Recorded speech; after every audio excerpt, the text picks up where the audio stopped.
QSO Today, episode 507, Bob Phinney, K5TEC.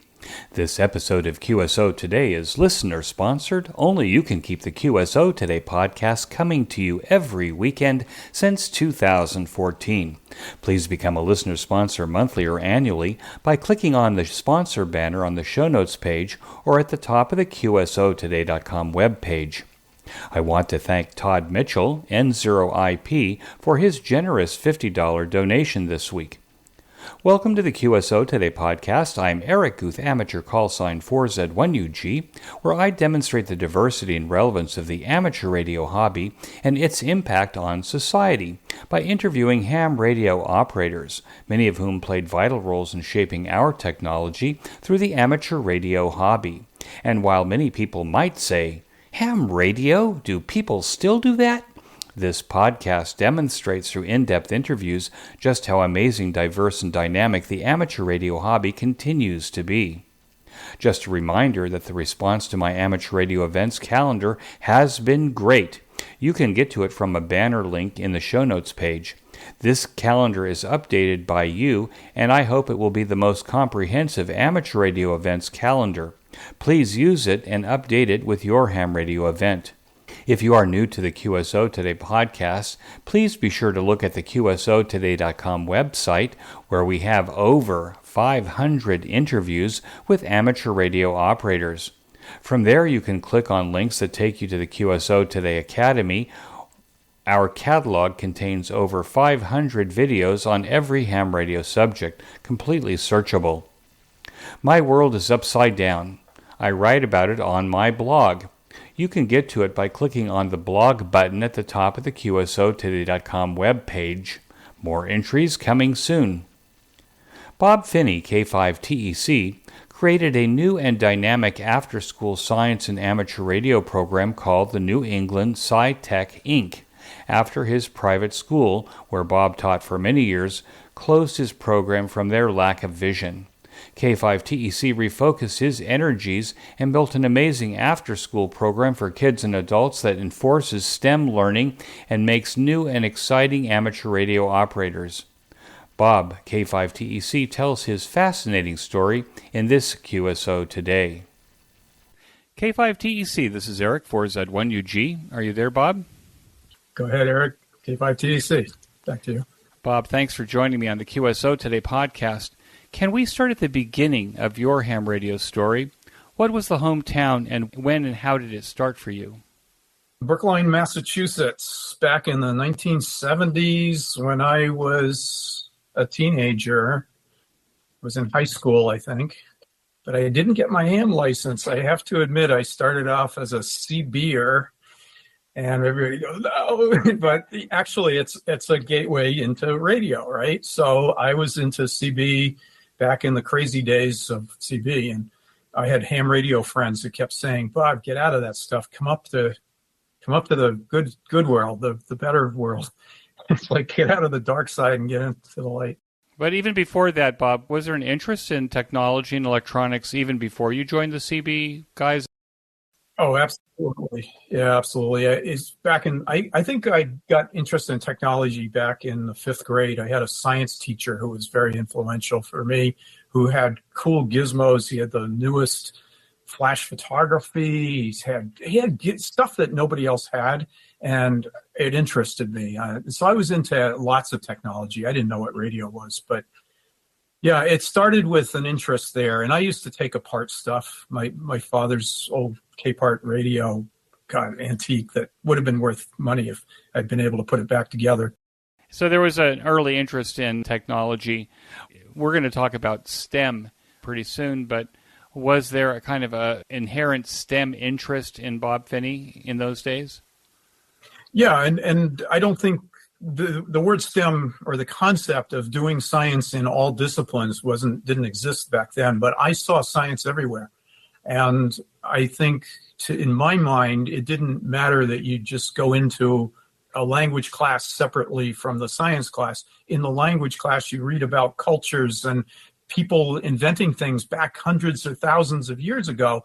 Science is all around us. So when we get to the talking about STEM, I think people will see there's an interconnection everywhere. But for me, radio was just a natural extension of the fun stuff I was taking apart that had vacuum tubes and light bulbs and electrical wires in it, and these funny things called resistors with stripes on them. And I wanted to know what that was for. And it sparked my curiosity. And I think that's what we're trying to do with kids these days, is a lot of it isn't teaching ham radio. It's getting the spark going. Did you have a favorite book, a technology book or electronics book? Well, I hung around Radio Shack a lot. I probably had every book that Radio Shack ever put out on transistors and how to build things. So building books were popular, but also the sci-fi books as well. I was into Ray Bradbury and Isaac Asimov and Arthur C. Clarke.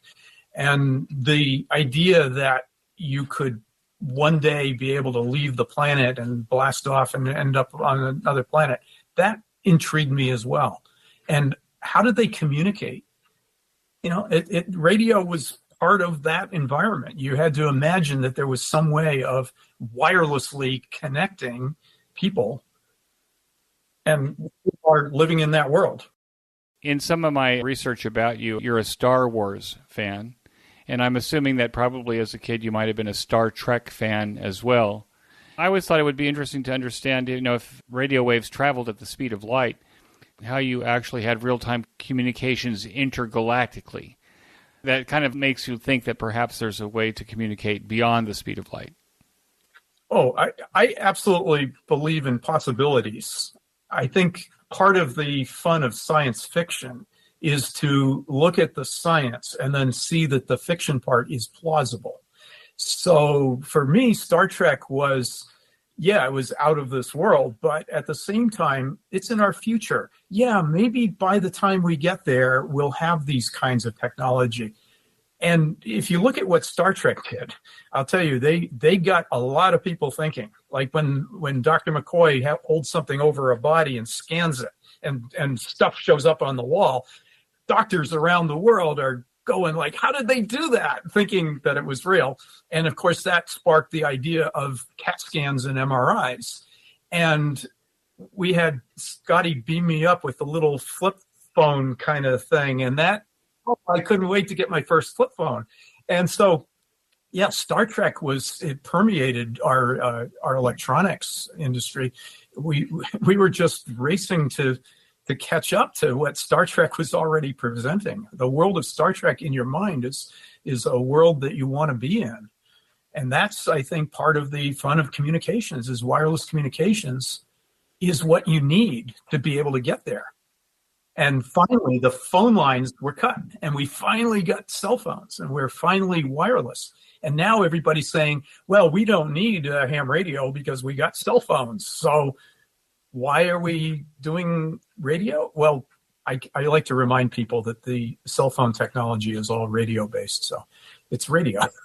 So, also, I think that what you may be saying is that these science fiction writers maybe foresaw the future, or maybe they create the future because we want to follow the direction that they've led. I think Arthur C. Clarke invented the communication satellite, or at least the communication satellite comes from his writing. Well, a lot of what Arthur C. Clarke did was very visionary, and he had a book called Profiles of the Future, I think, or I think that was the name. I read that one years ago, but he talked about what he saw as happening in our future, and a lot of it's the key word from Mythbusters: plausible. If it's plausible, you see the future, you see the possibilities. All right, so compare that to Star Wars. Star Wars is just fantasy. All right, so that's a whole different world. They don't even get into the communications; it just happens. Whereas Star Trek, you had devices, you had they always explain things. Like, how do you do warp drive? And they had to have that dilithium crystal, and there was always science behind what Star Trek did. And I think that was why they developed such a following of Trekkies, that they wanted to figure out, how could we really do this? And I believe that anything's possible. The speed of light seems like a limit right now, but it's possible that we just haven't discovered some breakthrough that is going to allow us to go a little further. Warp Time, for example. Or Warp Space. I bet you own the Physics of Star Trek book and If you want, I have the blueprints. the blueprints to the spaceships. I do too. I'm not that bad. I don't go to conventions and dress up. But the books are pretty good. Yeah. Okay, so you had this early interest in radio as a teenager, and the gateway drug to amateur radio was Citizens Band Radio. What happened after that? How did you find yourself in the club?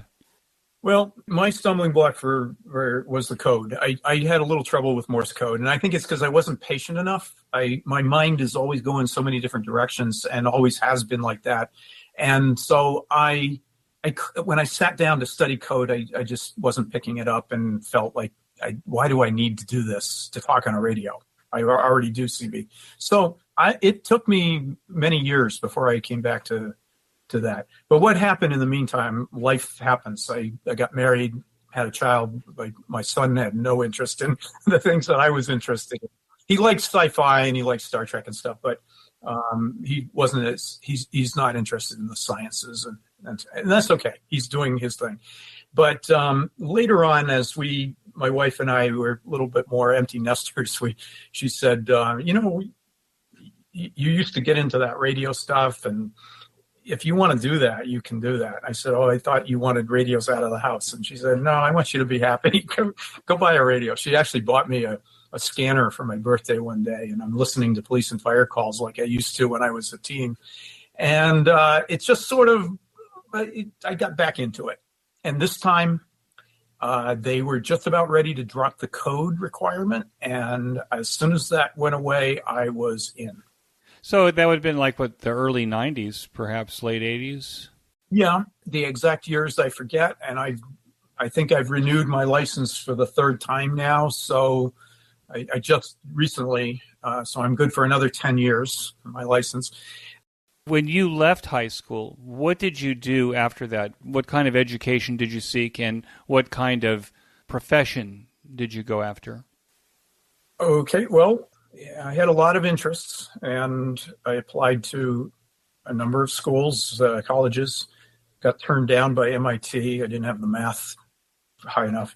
I got accepted to Harvard, and I'm not sure. I think I would have been happier at a smaller college and accomplished more. But that's a great name to have associated. So I took it. I went to Harvard. What's interesting about what Harvard was doing at the time was they had a new program that I would say would be a leader or precursor of our modern STEM program now for college. In most colleges I interviewed at, you had the chemistry department doing its thing, and then no relation, but you had a physics department over here, and you had the arts and sciences building or the arts building way over there, and they did not mix. At Harvard, they had the Carpenter Center for the visual arts, and it was right near the architecture center and right near the science center. It was like a triangle of three buildings, and they brought the three together, and they said, we're going to start this new program. They were accepting 24 students at a time, and I applied. I had to have a portfolio. Fortunately, I had done a lot of photography. I had worked at the New England Aquarium doing photomicroscopy for a while, and then I also had been in high school following fire departments around and getting all this cool action photography for fire departments. So I had built up a good portfolio. So I was into the arts. I wanted to be a graphic designer at one time. I also wanted to be a marine biologist because, the aquarium. And I looked at this. I said, wow, they're actually mixing the sciences with the arts and architecture. I can handle that. And so I applied, and I got accepted. And it was great. It was a three-way department that I would consider STEM. I got to do art, science, and architecture. And when I finished the required courses, I could take any science I wanted. And I took geology, archaeology, anthropology, astronomy. If it had an ology after it, I should take it. So it was fantastic for, at that time, a kid like me who was interested in just about everything technical. And then I left that and got married and fell into teaching. I never planned this. I guess I could have been anything, but I was asked to help out and substitute for a school nearby that I actually went to, Dexter School. I went there as a kid, and I filled in a couple of classes to help out because they had some emergency. A teacher had a heart attack, and they didn't have substitute teachers in those days, So I went back and I helped and I taught a little bit and I liked it and I taught some more. And next thing I know, I stayed there for 38 years. So I just love teaching. I think it's not as lucrative. And, if you're after money, there's other jobs, but the rewards in teaching is to see other people, particularly children working their way up, becoming the next generation of scientists and astronauts and inventors. Yeah, I taught science and taught English and Latin. Yeah, classical. I teach classical Latin as well. And it's really rewarding because of my diverse education. I can pull it together into what we call STEM and say, we're not going to go do science over here and we're going to do language arts over here. We combine them, and we learn that the Romans invented the most durable concrete ever. And how do they make water come from the mountains down through a valley and back up the other side to get to the city? There's science everywhere. Even in Latin. I'm married to a teacher as well who's been a teacher for 40 years. What I think that I appreciate about her being a teacher is that we cannot go out anywhere without running into her former students and them saying how she changed their life. Maybe there's no other profession that touches people in such a way that they just remember I remember all my teachers years ago. I remember all my favorite teachers. Well, I remember the ones that didn't work out as well too, but they're in every profession. You have people who are really good at it and some people that aren't as good, and you have lots of people that have the knowledge but don't know how to make it clear to other people. You have to be able to dispense that knowledge, and there's a trick to it. And so what I did as a teacher was I tried to emulate the positive, good style of the good teachers and try not to do the stuff that the rote learner type people sit here and memorize this declension. I try to make Latin fun. So, that's what I took from all my teachers. I'm hoping that all my students are taking from me an enthusiasm for the sciences and the technology and the world around us. Now, you seem like a relatively young guy. So why retire after 38 years? What changed that caused you to go a different course? Well, the administration at the school had changed over a little bit, and they were not as pro-science as they had been for many, many years. And there was a science center there that I had built. I helped from the very ground level. I'd helped design it and then brought in architects and expanded on it. It's a really great science center, and the new administration was just kind of shutting things down and shutting down a lot of my programs and trying to say that there wasn't much for me to do, and I had accumulated a lot of my own stuff at the school. I had brought in an full-size R2-D2 robot. I had meteorites and rockets and telescopes and things that were personally owned by me and a few of my colleagues who were on a mission to try to do a good job with the teaching, despite the schools not wanting to spend a lot of money on cool meteorites and stuff like that. And so we didn't see eye to eye with the new administration, and a lot of us left. And the school told me that I could not have my own equipment there. And I said, well, be careful. That's what's running your programs here is my equipment.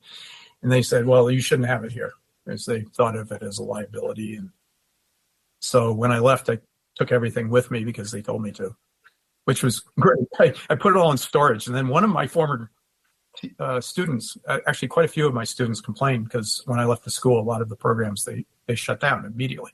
We had a ham radio club there that had been running for 16 years We had about 320 members, and 12 of them were astronauts that had visited and had lunch with our students and things like that. All of those astronauts were ham radio operators and signed on as a honorary member. We had 42 students in our school that had amateur radio licenses. Half of them, a little more than half, 60% I think it was, had at least a general, and 4 of them had amateur extra. And these are students. This is a grade level school. The high school level was just starting to expand out, and the high schoolers were busy with other things. It's hard to get high schoolers to commit to. But the grade school, the middle school kids, grades 4, 5, 6, 7, maybe 8, were so into it. And the whole reason we started an amateur extra class and taught it was because a bunch of kids said, we want to go there. And I said, are you sure this is going to be hard? Yeah, they, as 6th graders, amateur extra. It just goes to show that there's no age limit for amateur radio. I mean, kids can do it. It's just they have to be motivated. And so we had an amazing ham radio club, and the school shut it down. They just turned it off one day. And the poor students who had just been elected at the annual meeting, elected officers of the club, and one of the kids was going to put on his college application that he was now the president of a ham radio club at a school. You know, it all fell apart for them. And they came to me, and I had already started to prepare to leave. So we had this place already, and we're saying, I think we have a place in Natick where we can restart the club. And it was one of my former students who actually showed me this location. He had become a real estate agent. The student who was the real estate agent took me to this place. He said, come look at this place. And he said, can you imagine your science camp reopened here 24/7? I mean, you know, and yeah, so we took everything out of storage. We opened up, and in 2 weeks we were open for business, and it was an amazing place. So the Ham Radio Club got to come here and restart with a different name, of course, but we restarted, and all those kids could carry on. And now this mid-show break. Every 2 weeks, I listen to the Ham Radio Workbench podcast with George, KJ6VU, Vince, VE6LK, Mark, N6MTS, Thomas, K4SWL, Michael, VA3MW, and Rod, VA3ON, and their guest on often topical and important projects in amateur radio. This discussion amongst the regulars and their guests remind me of the conversations that I used to listen to on 146.94 and 146.46 megahertz in Orange County, California, while working on my own workbench almost 50 years ago. It is amazing how much practical ham radio knowledge that we can absorb by listening to the Workbench podcast that starts to make sense when we start our own deep dive into our own projects. So join me by listening to the Ham Radio Workbench podcast now, and as George and crew push beyond 200 episodes. You can get to the Ham Radio Workbench podcast by clicking on the banner in this week's show notes page. And now, back to our QSO. The administration coming and shutting down your program, did you see this as a trend across the country in terms of administrators or schools or educators? Because I remember growing up when industrial arts and the sciences and music, you know, all of the things that I think make educated people, all of those things were taken out of the schools.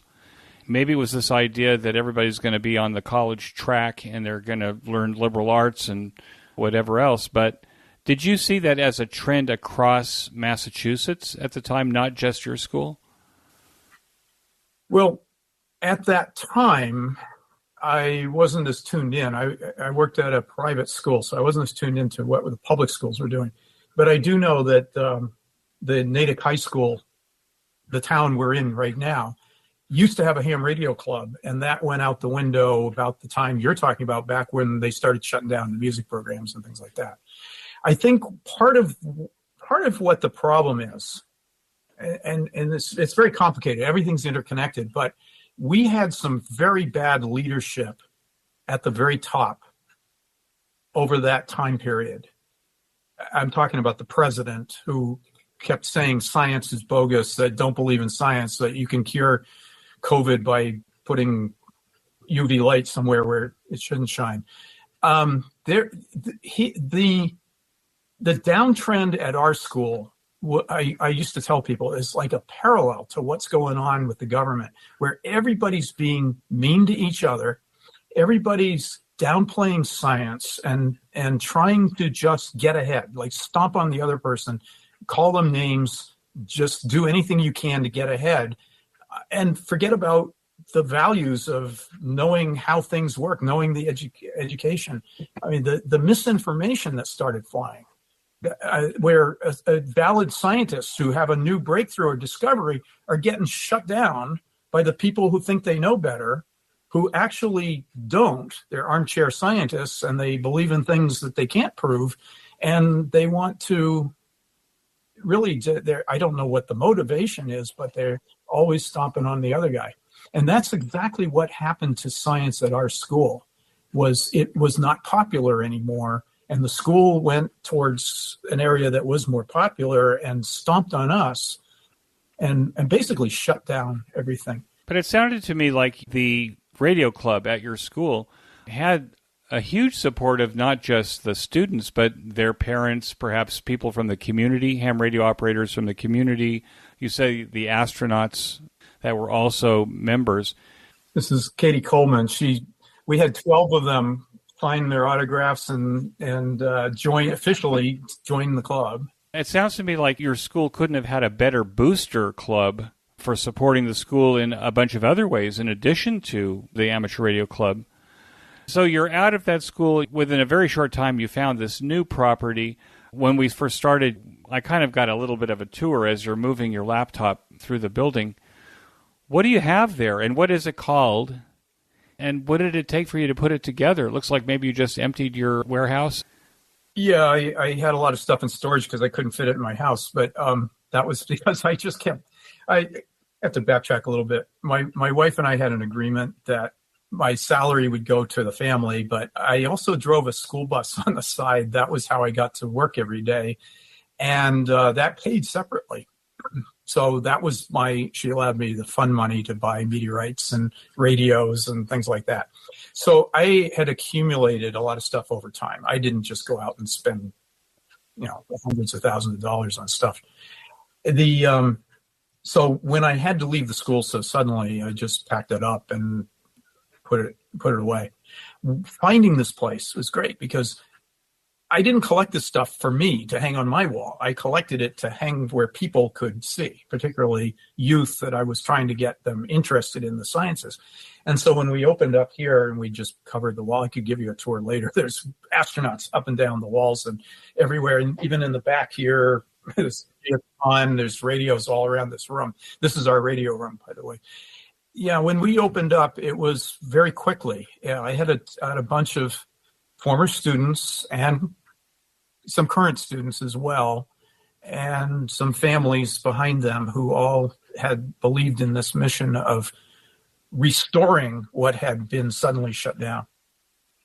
When we opened it up, we didn't really know exactly what we wanted to do or what we were going to focus on. I was just recreating the science camp that I would do every summer that had things like robots and ham radio and a variety of STEM sciences.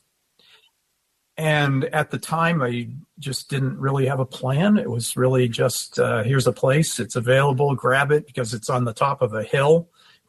Ideal for ham radio, ideal for astronomy. We can wheel a big, huge telescopes in the other room out onto the roof, not the roof, but a terrace that's up high above the parking lot. And we have a beautiful view of the southern sky. So the moon, the planets, everything that moves out there. I could recreate what I had been doing at the school, and the school shut down everything. Their loss, our gain, we have everything. People started coming here. And I think the best thing is that we can evolve and adapt. And we did that.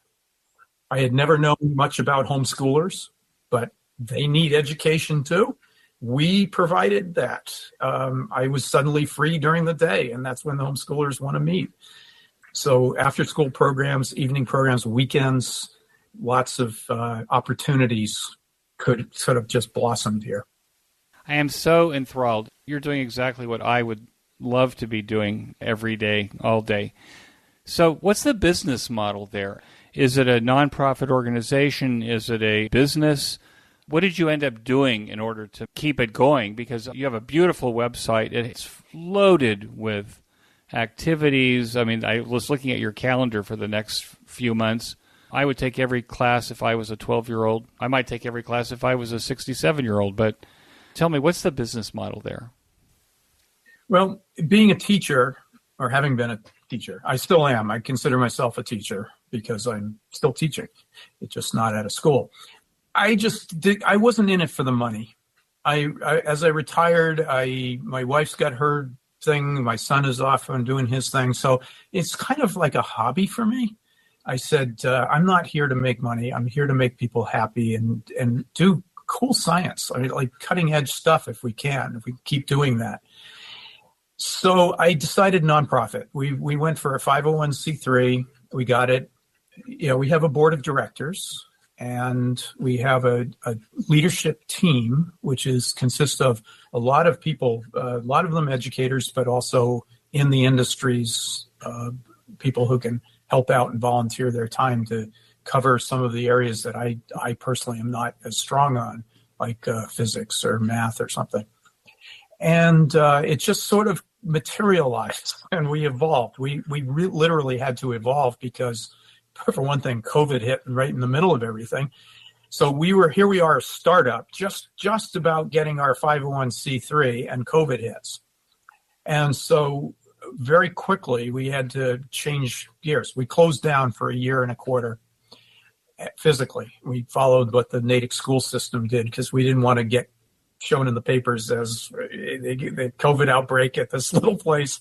So we decided to hide with these schools and do what they did. And so for a year and a quarter, I went online. The neat thing is that everybody else in the world had to do the same thing. They were all sitting at home too, going like, gee, if I had my ham license, I could at least be doing ham radio. I wish people who had nothing to do are now looking at hobbies and saying, I wish I had my ham license. And so that's one thing I teach. I've been teaching it in-house, and everybody kept saying, Bob, how about a what do they call them? A outreach model or something. The word Zoom wasn't in our vocabulary yet. And they said, teach to the world. And I said, no, I've got all these people around us who come in for classes. Why would I do that? And all of a sudden I had to do that. So I started teaching 2 or 3 classes a day, 5, 6, 7 days. Well, I took one day off a week, but almost 24/7 teaching all these classes, and they were full with people from around the U.S., sometimes in other places, people who were stuck. Remember, COVID shut off. Well, Americans were all over the world. So I had people in Japan and South Africa and Amsterdam taking my classes and taking exams too. We were the first ones in the country to officially get FCC and ARRL approval to do online exams. And we started doing them like crazy because Amateur Extra was about to turn over, middle of the summer. Everybody who'd been studying for a year or so, and they couldn't get their tests. What am I going to do? So we were doing Amateur Extra tests, exams. So I was giving 30, 40, 50 exams a day. I had a team from around the U.S. that would regularly Zoom in, and we'd gather and we'd bring people in to do the exam online. And we trained a lot of other places to do it, but it caught on slowly. There were at one point just a handful of us doing it and trying to keep going and getting these requests. I'd have backups where people I just couldn't get in. I couldn't fit them in my schedule. I had to go to sleep sometime. So there's where ham radio kind of took off for a while. And then the world opened up and everybody went back to work, and my classes just plummeted. I had to cancel classes because I had no one in them. And that was, a wake-up call. Oh, I guess we better open up again too and start up. And here we are, startup all over again. So that was a rough point. But the good news is that by going online, it kept us alive because I had to pay the rent, even though we weren't using the place. The landlord had to keep paying his mortgage. And so, yeah, the money still has to flow. And we kept it going with ham radio. And I'm pleased that so many people got a ham radio license or an upgrade or an exam during that time period that we were all stuck at home. And I hope that those people continue and keep the hobby. But when we get busy and we're back in doing life and going on vacations and stuff, sometimes people lose interest again. One of the toughest things is to hold their interest. I noticed that you, on your website, your operation has some repeater channels. Is that a way for your community to kind of stay together and talk about ham radio together on the air? It would be great if I could say so, but no, I don't think much changed. Repeaters are just not as popular anymore because everybody has cell phones and they can text back and forth. So the idea of meeting up on a repeater at a certain time, because you can't call someone, you got to just be there and be on the repeater, that doesn't appeal to people as much anymore. There are old timers who are always there, but I didn't see the new people jumping in on that, and I still don't. And I get grant money that allows me to give away free radios to anybody in college age or younger who get a radio license, and that doesn't help either. They get the radios and they think it's cool, but I don't think that's really that much of a focus anymore. Our repeater you don't hear it going right now. It's just there's nobody on. But it looks to me, based on the preliminary tour that I've had, that you're pretty busy, that you actually have all kinds of people that are coming through your place. What does your day look like there in terms of a typical weekday? Who are you catering to? Who's coming? Who's taking courses? What's the age range? Well, in the mornings, it's homeschoolers in an age range of middle school to early high. But by the time they get up into high school, they're usually heading off to real high schools. So it's mostly, well, we accept fourth grade and up. I know there's a lot of homeschoolers that are younger. We don't start until fourth grade. So fourth grade, 6, 7, 8. I'd say 4 through 8 or 4 through 9 is about our sweet spot. And then about mid-afternoon, we're into either a combination of after-schoolers who are on early release days, or sometimes it's just more homeschoolers taking another one of our programs. And then early evening, or late afternoon, early evening are other workshops that we offer that might be on electronics or woodworking and manual arts. We have a wood shop, and that's popular. So weekdays, it's pretty much all about homeschool and after school and mostly local kinds of things. Although I do teach some on Zoom kind of programs as well in there. But we have our ham radio meeting every Tuesday evening at 7, so that brings ham radio people together. Thursdays and Fridays, we have a lot of makers coming in and building stuff, mostly kids. Kids are all about weekends. I mean, most kids they can't travel far. Parents are busy. They're cooking dinner. So kids don't get out a lot in the weekday evenings. So we purposely load the weekends with kids' activities. So a typical weekend, you're going to find inventors workshop for youth. You're going to find classes on Arduinos, classes on high-altitude ballooning. We have this Stratus Science class that you take pretty much 3/4 of a year building projects to fly at the edge of space on a balloon that we launch once a year. Well, actually, we launch several during the summer, but one big one to the edge of space. And we put something like last year, the kids built a repeater, homemade repeater out of portable radios with circuitry. And we launched that up, and any kid who had a license could transmit through the balloon and back to Earth. I mean, it's really cool stuff that gets kids interested. They're not in it for the repeaters. They're not in it to talk around the world. But if you say you could talk through a balloon that you launch, and that got their interest. They're building little Arduino projects that sense the atmosphere. I've got one kid who's got a glider that's going to launch from the balloon, and he's developing the circuit board with the electronics that will allow it to home in on its return signal, and it'll fly back to its location. Well, meanwhile, the balloon takes off and continues on. I mean, it's stuff that I personally don't even know how to do. I got a bunch of volunteers who have the expertise who help these kids do this. I'm just organizing those classes because they're already above my head. Got one kid who's a 13-year-old who has invented a 4-layer circuit board that will track his high-altitude balloons. This is a kid who's launched, I think, 8 balloons now in his lifetime since age 10, and he's in our club, and he's actually teaching a lot of the classes now. And these are the kind of kids that we attract because we have that kind of, like, we'll go wherever you want kind of thing. We're not just sticking to the curriculum. We're not just doing the MCAS exam stuff. We're going to let you go wild here. These are kids that are bored in their regular schools, and they come here for excitement, and they're doing cutting-edge stuff that they can talk about on their college applications.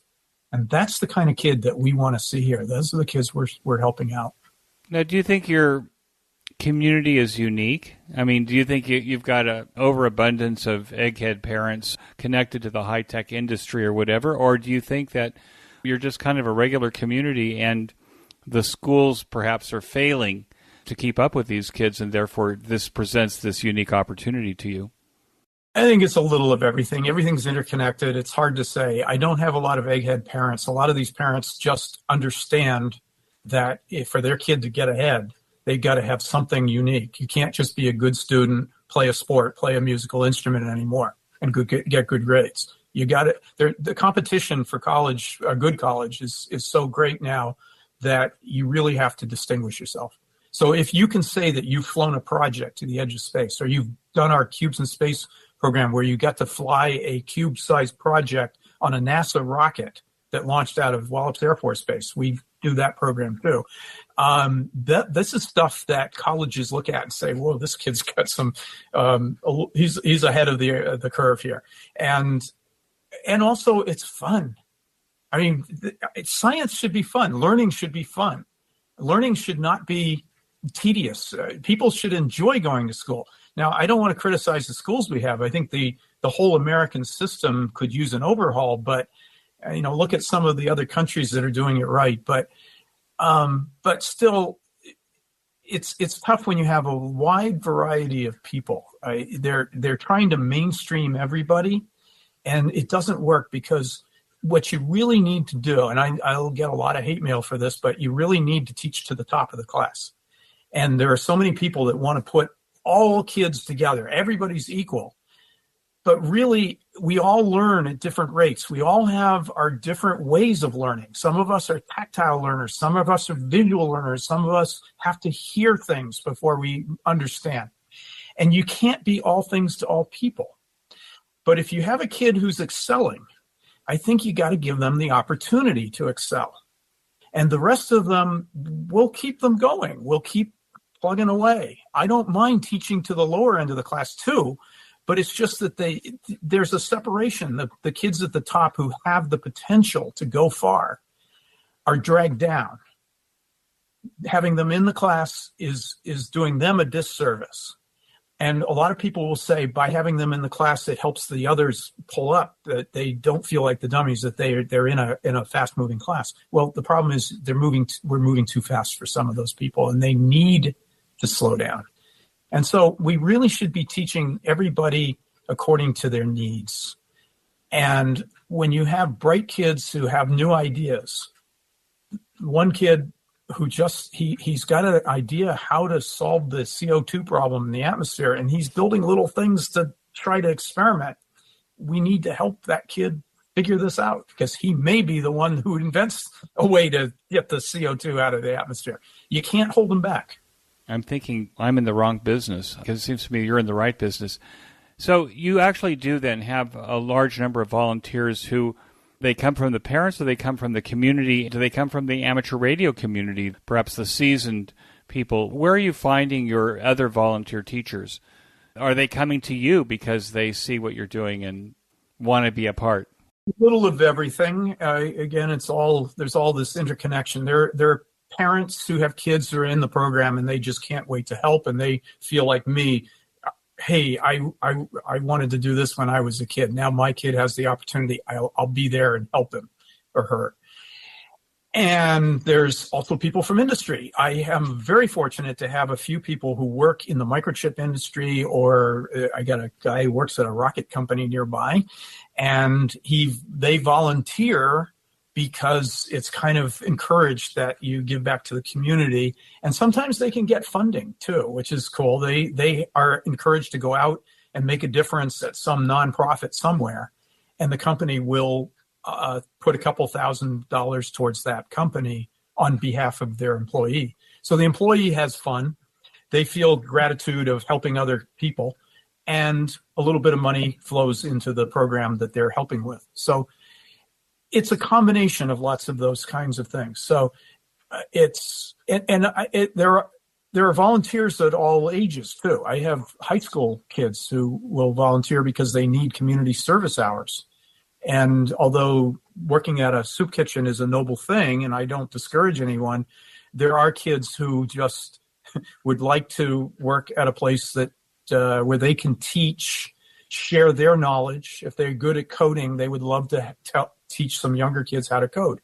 Plus, they're building up their leadership, their responsibility. They get a good recommendation from me on their college application. And for them, it's another way of setting themselves apart from the average student. It helps me because now I have young kids helping young kids. Sometimes the kids don't relate to old guys like me, and they would rather have a teenager saying, hey, I'm in high school, here's what we're doing. And the kids are going like, oh, cool. Someday I'm going to be there. I want to be like you. College kids, and I welcome the old timers as well, because the longer you've been in science, the more you have to contribute and give back.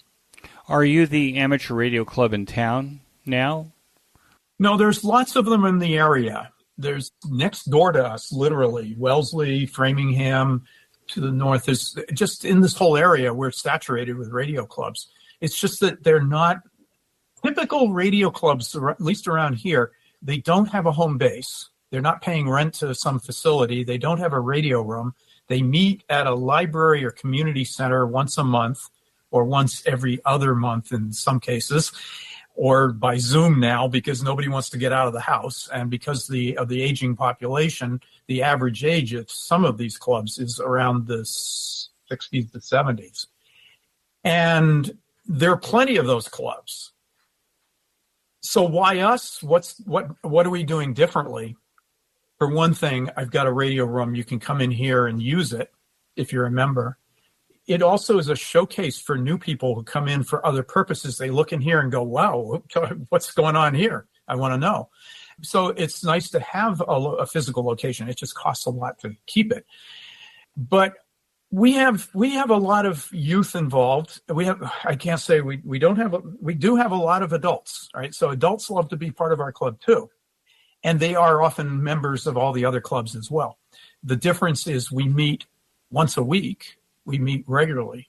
We have lots of guest speakers, usually 2 a month, on various topics, all sorts of topics. But we also, when we get together here in person, we've got the makerspace, we've got tools, we can build things, we can make antennas, you can buy antenna wire from me if you need it.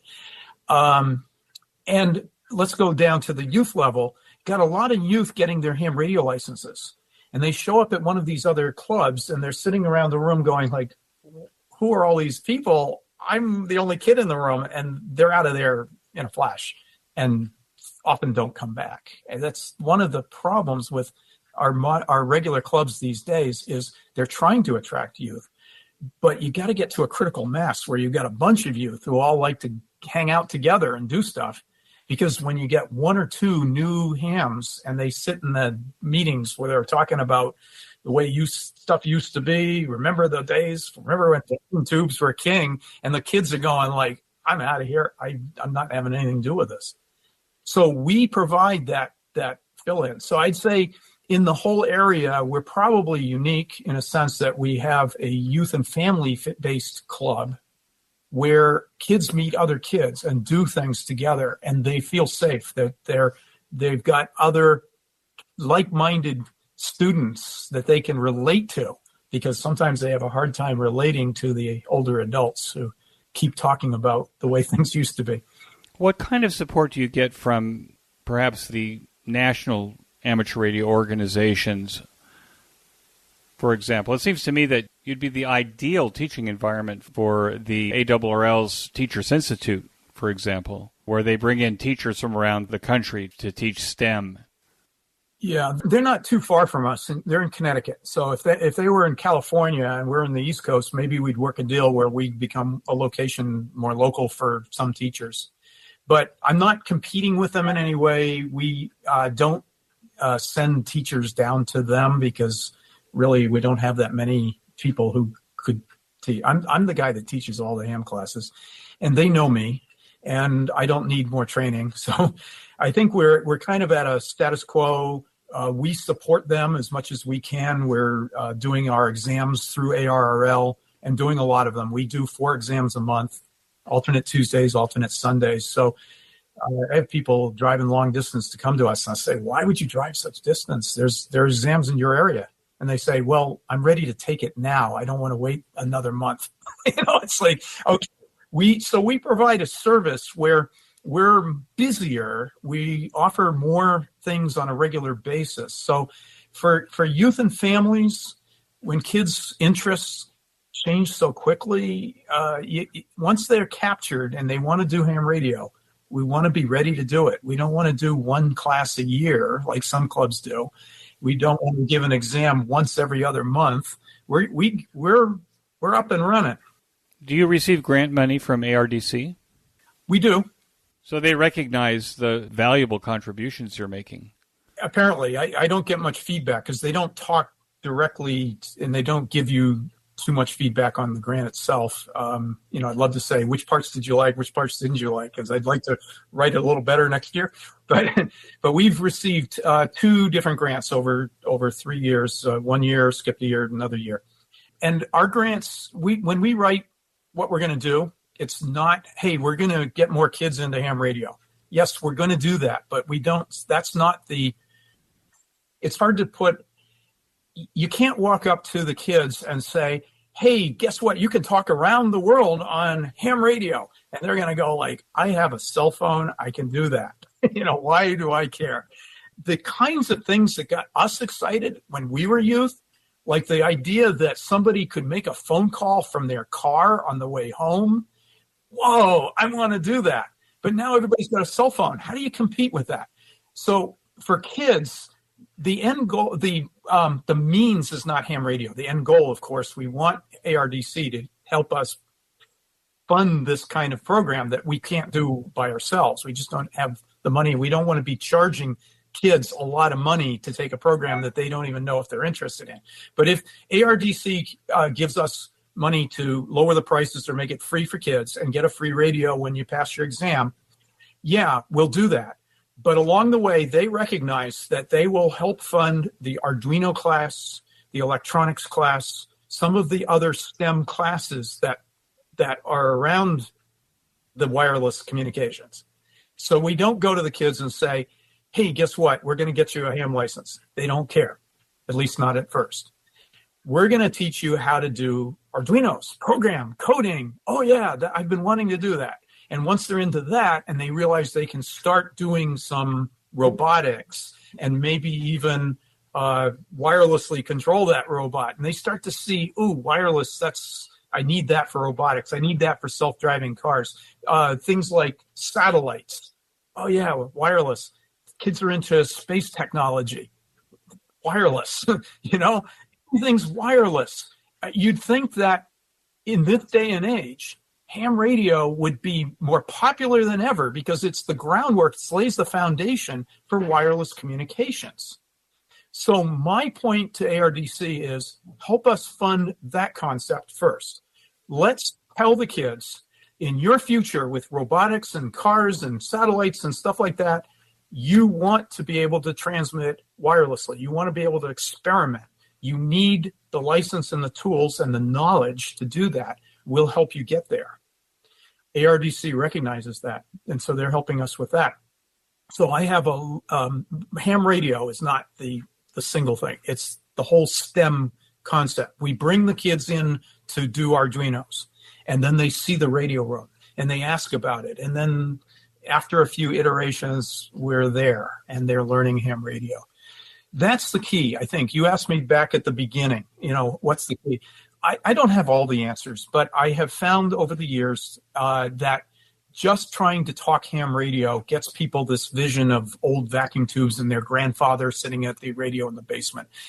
The stigma of amateur radio, just the words sometimes turn people off. And we have to be careful that if we're going to keep ham radio alive, we can't be just going after more people for ham radio. We need to get more people involved in everything else that's wireless. And ham radio seems to just become a natural for them at that point, and it's their decision. Oh, tell me more about ham radio, instead of me trying to drag them into it. And now this mid-show break. Every 2 weeks, I listen to the Ham Radio Workbench podcast with George, KJ6VU, Vince, VE6LK, Mark, N6MTS, Thomas, K4SWL, Michael, VA3MW, and Rod, VA3ON, and their guest on often topical and important projects in amateur radio. This discussion amongst the regulars and their guests remind me of the conversations that I used to listen to on 146.94 and 146.46 megahertz in Orange County, California, while working on my own workbench almost 50 years ago. It is amazing how much practical ham radio knowledge that we can absorb by listening to the Workbench podcast that starts to make sense when we start our own deep dive into our own projects. So join me by listening to the Ham Radio Workbench podcast now and as George and crew push beyond 200 episodes. You can get to the Ham Radio Workbench podcast by clicking on the banner in this week's show notes page. And now, back to our QSO. Now, I noticed on your website that you also work with scouting for merit badges. It seems to me that in your facility you probably could accommodate a large number of the different merit badges. What's your relationship with the local Scout Council, and do they know that you're this resource for advancing their scouts through the merit badge program? Well, the Girl Scouts of Eastern Mass, GSAMA, definitely knows us and likes what we do and used to ask us to populate their website with classes. But after COVID, it sort of changed direction, and we do our own courses. We don't have to go get approval and post it on their site, but we advertise on their site. We pay to be there, and that brings people to us. So local groups, there are some local groups that know us and will come back year after year for things. But it seems like there are a lot of scouts out there. There's more than I thought, because every year we have a new group that's discovering us and coming in. And it got to a point where I think this year we were doing at least 1 or 2 scout groups a month, and sometimes as many as 2 a week. They come in for a 2-hour block. They choose what they want to learn. We go through the curriculum and see what they need to get a badge, and we won't do bookwork and stuff they can do at their own council. We're going to do the hands-on building or high-end stuff that you can't do. If you want a space science investigator badge as a Girl Scout, you got to look through a telescope, you got to talk to an astronomer, and you got to learn about all this stuff. We do that. We have a planetarium. We have one room that has 9-foot ceiling, and it's got a big planetarium in it. And we do live star shows and multimedia shows that can help supplement. We have another room where we can have a styrofoam balls and do the phases of the moon. We have a huge hallway where we can do stretch out the scale of the solar system. And so that's the kind of stuff that we can provide that a scout leader, who's usually just a parent with maybe not a really great science background, just can't do. And so they come here to get that part. The Boy Scouts is a little harder because they're a thicker book, so to speak. They have so many things you're supposed to do, and you're not supposed to be able to walk in and just do science and walk out with a merit badge. You're supposed to work on it for weeks and weeks and draw pictures of the phases of the moon over 2 months and things like that. So we get fewer Boy Scout troops because they generally have their own way of doing things. But when it comes time to look through telescopes or make a Pinewood Derby car. They come here because we have the wood shop, we have the telescopes, we have the planetarium. What I'm working on now is to try to get the Boy Scouts to realize that you've got a three-way overlap between the electronics badge, the radio badge, and right in the middle, overlapping both of them, is amateur radio technician class license. And we've done this. We did this once with a group from Lexington where we had them come in for 2 different sessions, 2 weeks, and we taught them all the things that are in the overlap zone. And hands-on, they U-pot soldering irons, and they got a combination of things. So we weren't teaching to any one thing.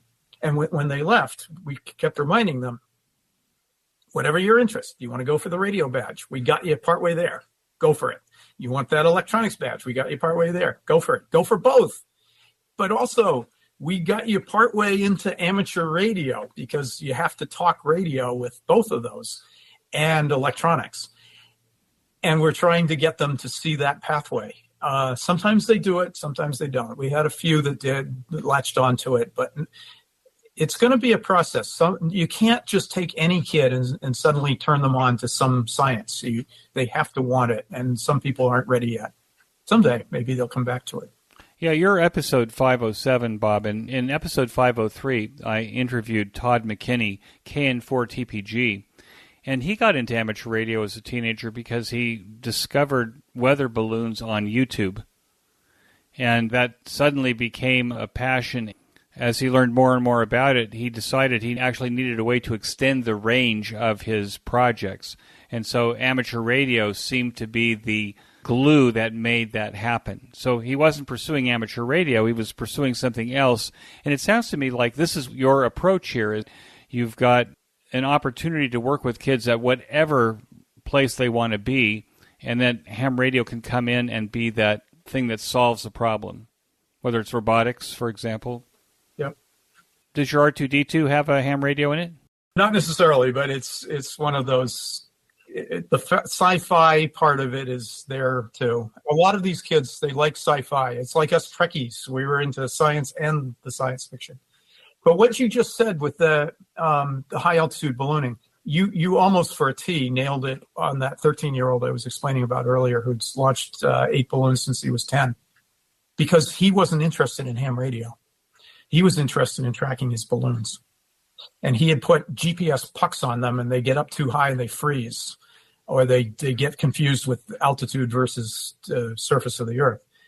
And so it wasn't doing the job. And so he looked up, what is this thing called APRS? And he said, I need to get a license in order to transmit my own APRS signal.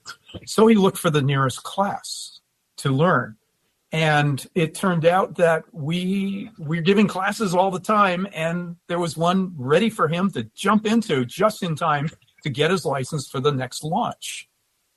And that's how Max got his ham radio technician license. But once he was there, he was hooked, and he immediately went for his general license, took my general class. So he could use Whisper.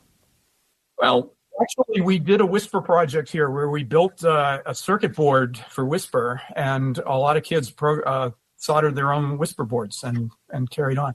But Max, this kid went even further. It became a little competition in the family because his mother and father also got technician just to be there for him. And he went ahead to general. And so his father went ahead to general.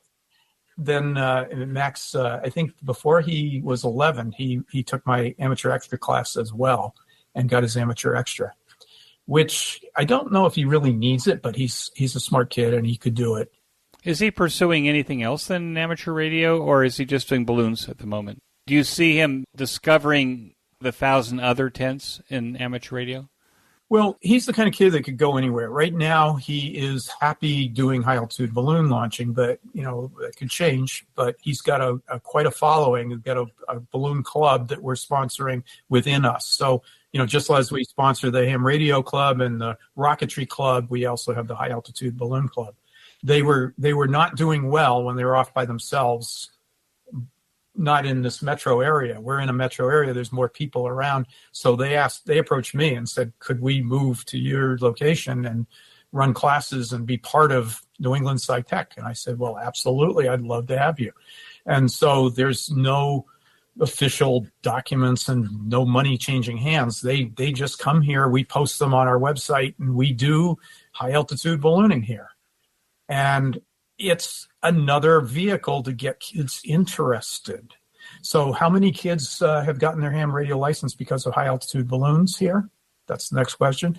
I'd say probably half the kid, a little more than half the kids doing ballooning probably have their license by now, or are saying, hey, I'm going to get it. I'm too busy right now, but I will. So it's another example that some other STEM science is what the kids are interested in. And they all interconnect. Everything's related. The atmosphere we connect to radio because you got to track your balloon. And so they see a natural reason to get a ham radio license, not because somebody tried to talk them into it. So I don't want to approach a kid and say, hey, ham radio is just for you. No, you want to say, what do you like to do? Oh, you like to do robotics. Hey, have you figured out how to do wireless communications with your robot? And then they turn to ham radio and say, well, maybe I should do this too. Do kids bring kids? Yes, absolutely. They have more fun when they're doing things together. And particularly, I hate to stereotype anyone. There are so many different types of people, and I'm one of them. We're all on the spectrum somewhere. There are people who are very smart kids who don't relate well with other kids or even adults, and they've got their blinders on and they really are in their own little world. You get them here, and they see other kids just like them, other kids doing stuff that they like to do, and they have to communicate to get to know and figure out what the other kid's doing, and so they have to learn to communicate verbally as well. And so for a lot of kids, I do think this is one of the most rewarding things, is to see kids that kind of emerge from their shell and they start to become better communicators, better at being confident in what they're doing. No more just hiding in their little world. Their world opens up and they find that there are other kids who can be part of that world. And so there are kids making friends here that might not have done so if they had been sitting at home doing only homeschool and not interacting with other kids like them. So, Bob, are you in your element there? It looks to me like you are. Yeah, I'd say so. People used to say, what do you want to do when you retire? And I say, well, I don't know. I'm not sure I want to retire, because I was happy teaching. And I thought I would be teaching forever. And what happened with that school, it was heartbreaking, because it wasn't my choice to leave. I was pushed out. They just didn't want my programs in science anymore. But the silver lining was that when I left and took all my stuff with me, this place blossomed. And I don't think I could have planned it that way. I don't think I could have said to the school, hey, I think next year I'm going to take all my stuff and go do something else. I'll figure it out someday. I mean, it's sometimes opportunities come at you and you don't know that it's there when it first hits you. You think it's, you get depressed. You say, oh, this was my life. I spent years at this school, 38 years teaching at that school. But in a way, for my final years of teaching, having a place where I can call the shots and we work with teammates, we're all working in it together in one direction and not having administrations pulling you around. I think this is a happier place. It's a more fun place for an adult to be, as well as the kids. It's for us who are teaching. It's rewarding because we're not tied to the exams. We're not teaching in a rote class. You got to learn this. You're going to get a grade tomorrow. It's ungraded. You go where you want to go. You do what you want to do. And for the kids who are in school doing what they have to do, they can come here on weekends and do whatever they want to do. Is there some kind of academic credit that they could get? No. Do you have some kind of a badge or something like that? I mean, merit badges for scouts, but the scout leader has to verify that. I'm not a scout. What are they? They're very verified scout people who are authorized to give out merit badges. I have our own little patch that I can give the scouts and for those who love collecting patches. I teach, I'm also a classics teacher. I teach classics. Well, and mostly what I do now is prep kids for the National Latin exam. And there's an example of something that you don't find very far up. My school used to do it, so that's why I taught Latin for 38 years. But around here, if you're a homeschooler and you want to get an achievement award like that, that's something cool, because I'm trying to get these kids to score high. I mean, last year, all but one of my kids got either a gold medal, silver medal, or a perfect score on the National Latin exam. We're going to add the National Mythology exam this year. This is another area that it's a vehicle to get kids here and interested in meeting other kids that have like minds. And these aren't the kind. I think I see people saying, "Oh, well, how do you mix? That's different, right?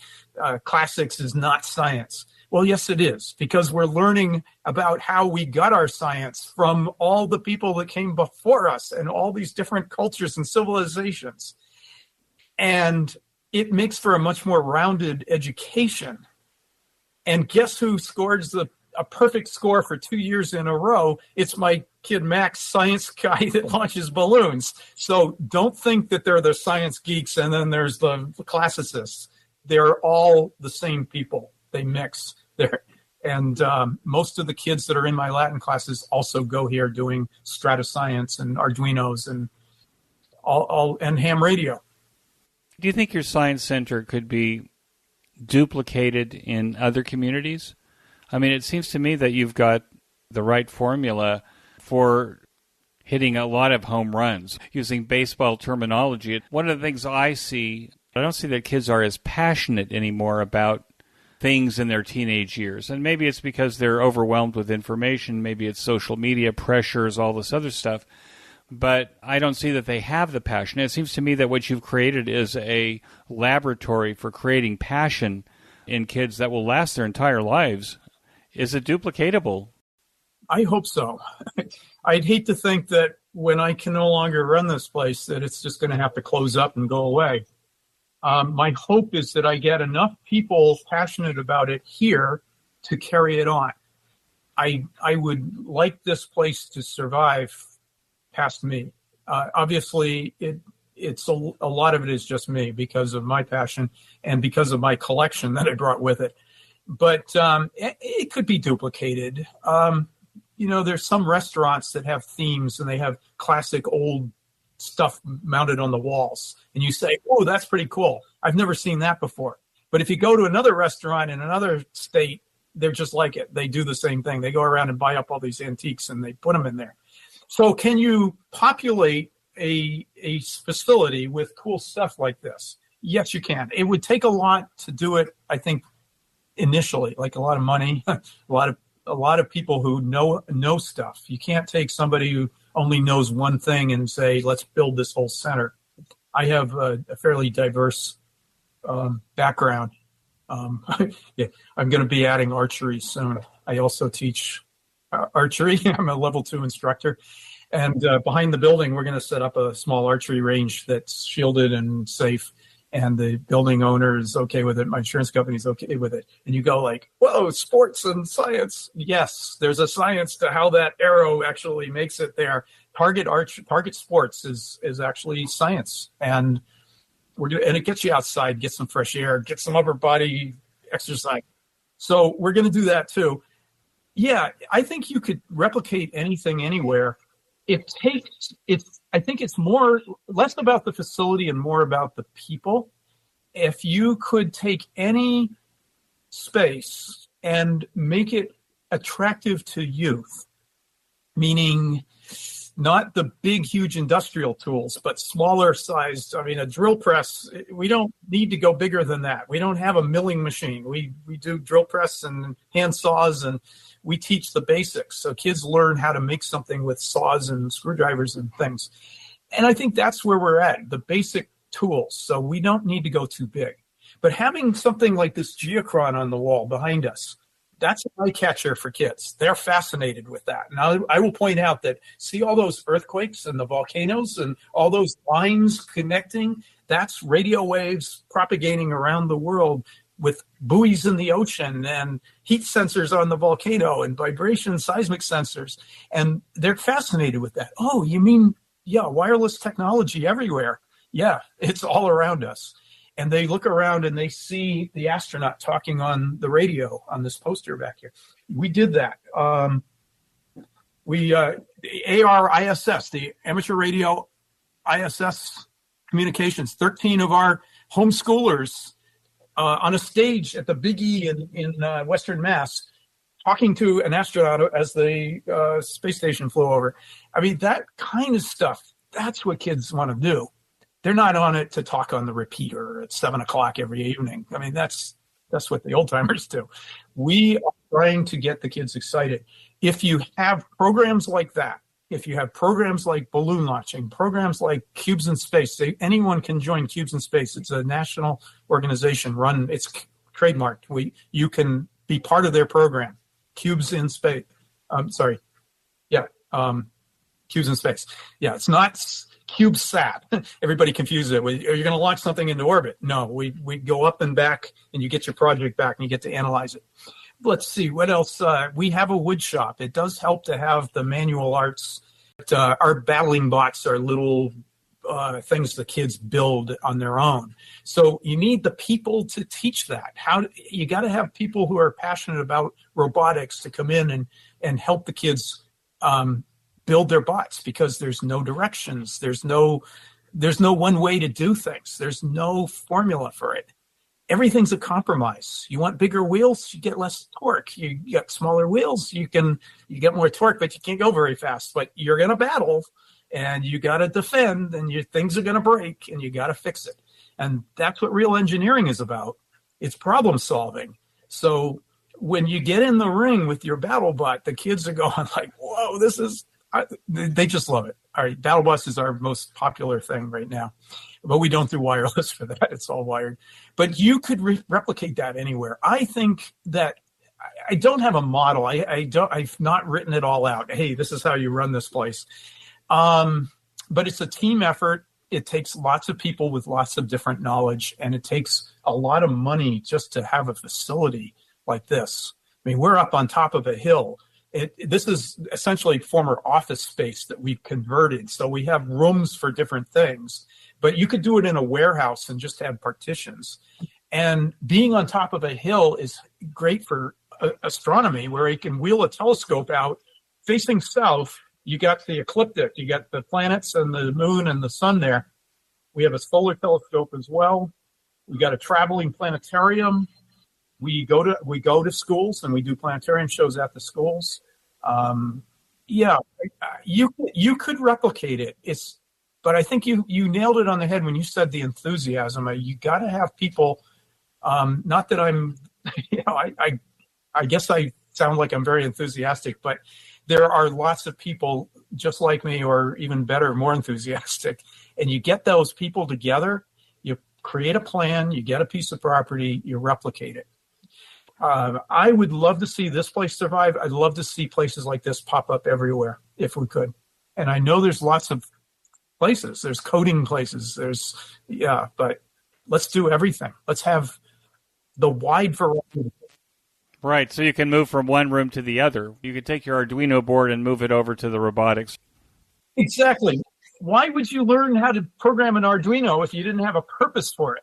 So our Arduino class is actually geared towards creating a robot that's going to play laser tag with other robots. So when the class is over, they all go into a ring and they're going to be shooting lasers at each other and getting points. And this is a beginner level Arduino class. I look at coding, and some people are learning coding just in case they ever need to take it in college. That's not a good reason to take coding. Right, it's also boring, I think. It doesn't have an end in mind. Yeah. It's hard to ask the last question because it seems to me we weren't talking about amateur radio as much, except that how amateur radio can certainly supplement STEM. If you were going to give advice to an amateur radio club in a community, it's open to rebuilding itself in some way, what advice would you give? Well, I have a whole PowerPoint on this, and I have given talks to some of the local clubs, and they just don't get it. And it's hard, teaching old dogs new tricks. I know it. I have a hard time learning new things too, because I'm up there. But the key, I think, is really you gotta think like a kid. A lot of what I do here, the way I plan things, the way I teach my lessons, the way I develop the curriculum, is I think about when I was a kid. I remember that. And I think a lot of old timers forget. You got to get a bunch of people together who remember what it was like to be a kid. And I don't mean the old timers think back and say, well, I used to think vacuum tubes are really cool. I think we should bring those back. No, I mean, you have to be tuned in with what makes kids think. What are they interested in? And I think the human nature is not changing. We don't evolve that fast. We just have more toys to play with these days than we did back then. And you have to say kids are curious. They become especially curious about the world around them about halfway through third grade to fourth grade. Their minds are starting to open up to abstracts. They start to understand that they are a small part of a bigger picture and that space is big.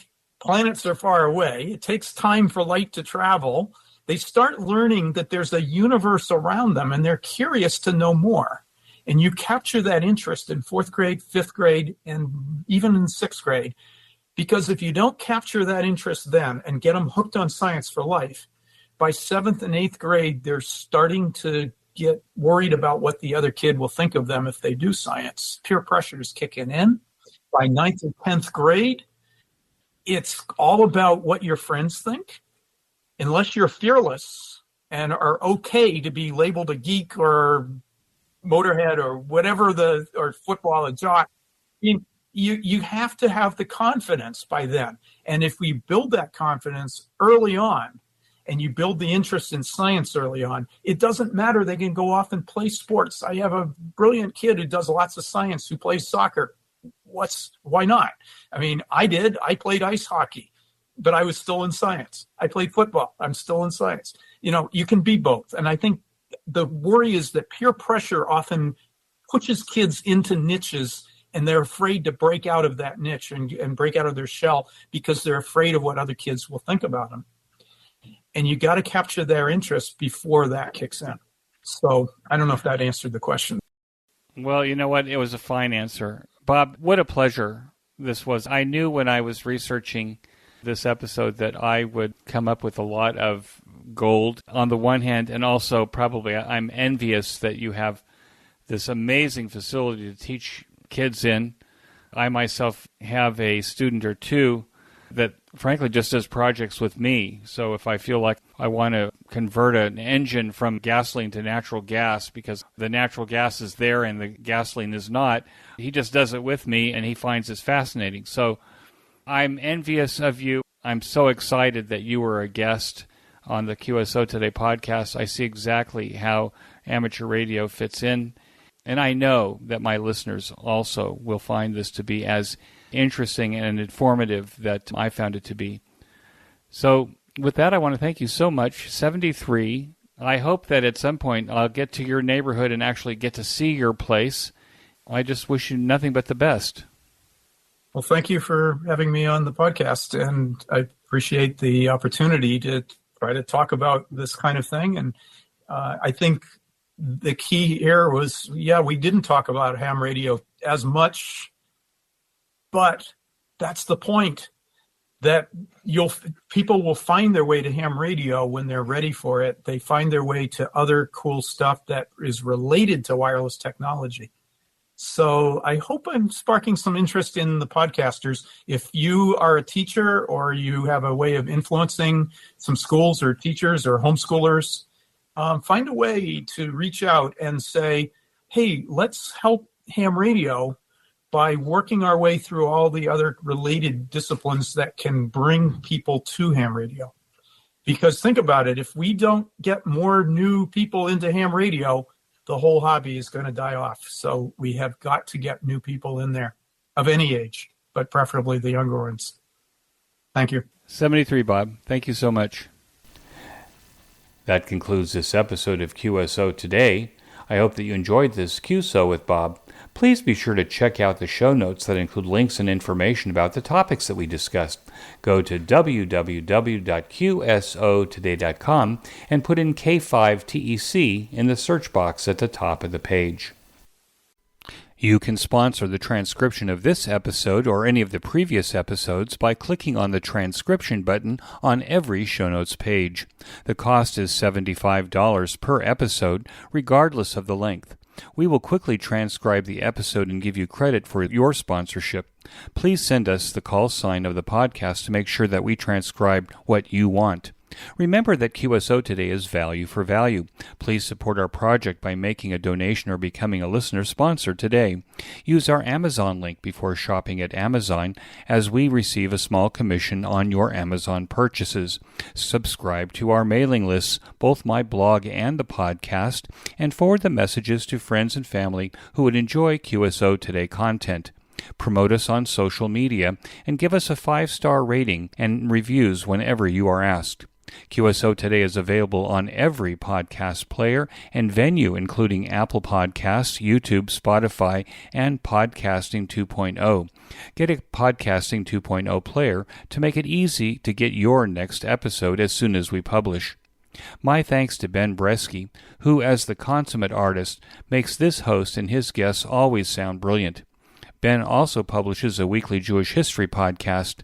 There is a link to that on the QSO Today homepage. Until next time, this is Eric for Z1UG 73. The QSO Today podcast is a product of KEG Media Inc., who is solely responsible for its content.